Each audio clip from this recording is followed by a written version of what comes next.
صلی اللہ علیہ وسلم نے فرمایا اول ھذا الامر نبوۃ و رحمتہ، فرمایا کریم نبی نے اسلام کا اول دور جو نبوی ہے فرمایا وہ بھی رحمت کا ہے، فرمایا ثم یکون خلافتہ و رحمت،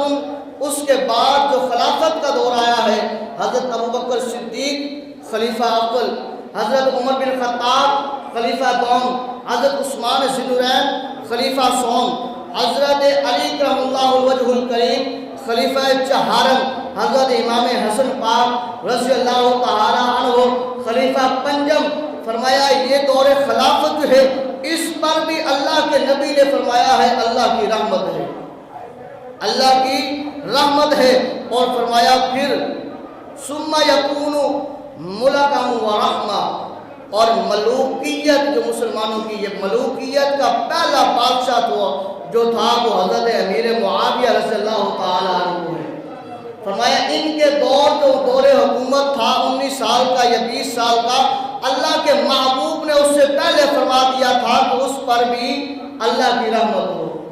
ان کے دور پر جب اللہ کی رحمت ہو جو انہوں نے حکومت کی ہے تو پھر اس پر بات کرنا کہاں کا جو ہے وہ انصاف ہے۔ آئیے ایک اور حدیث پاک سن لیجئے، ٹائم بھی ہو چکا ہے۔ یہ حدیث پاک اس کے راوی